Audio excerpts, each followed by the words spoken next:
sama kalungnya. Ini Ara buat sendiri loh. Oh ya? Iya. Terus ini uang dari sekolah untuk sewa baju. Sewa baju bodoh. Emang besok ada acara apa, Kak? Besok ada acara fashion show. Show. Apa sih? P5. P5 ya? Oke, ikutin Ara ya. Ikutin Ara ya. Nai baju bodoh. Ini tempat Ara sewa bajunya, guys. Pilihan Ara yang hijau ini. Besok paginya Ara make up dulu, guys. Ara make upnya pagi-pagi, guys.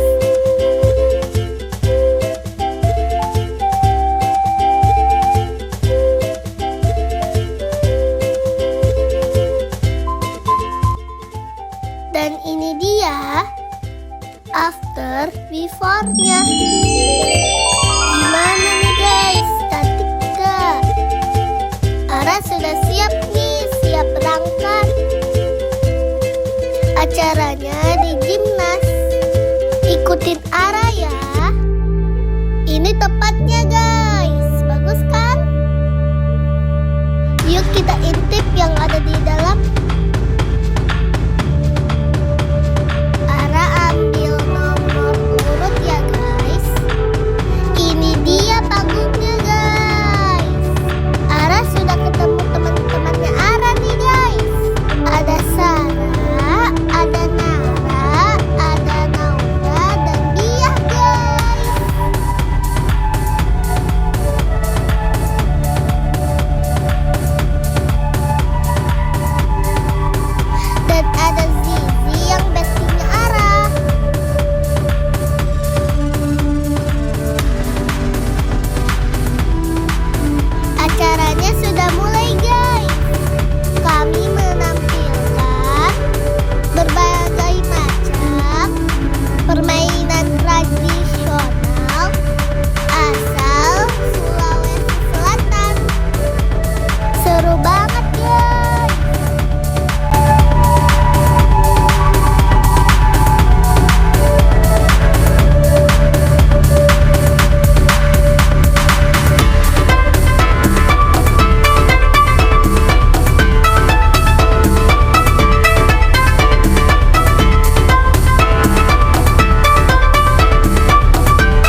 Sekolah Islam Atira. Halo guys. Sekarang kegiatan P5-nya udah selesai. Terus Ara dapat apa? Iya. Iya, Ara dapat piala loh hari ini. Terus waktu Ara fashion show sama Bunda itu nggak sempat kerekam. Maaf ya guys. Oke, udah dulu deh ya video dari kita. Ini Ara belum kelihatan loh ini. Bandul Ara dibuat sendiri loh. Iya. Dari hasil karya Ara. Iya. Kalungnya Dikasih sama Miss. Iya. Oke. Udah dulu ya guys. Iya. Terima kasih udah ikuti kegiatan Ara dan Bunda hari ini guys. Jangan lupa like, share dan subscribe. Dadah.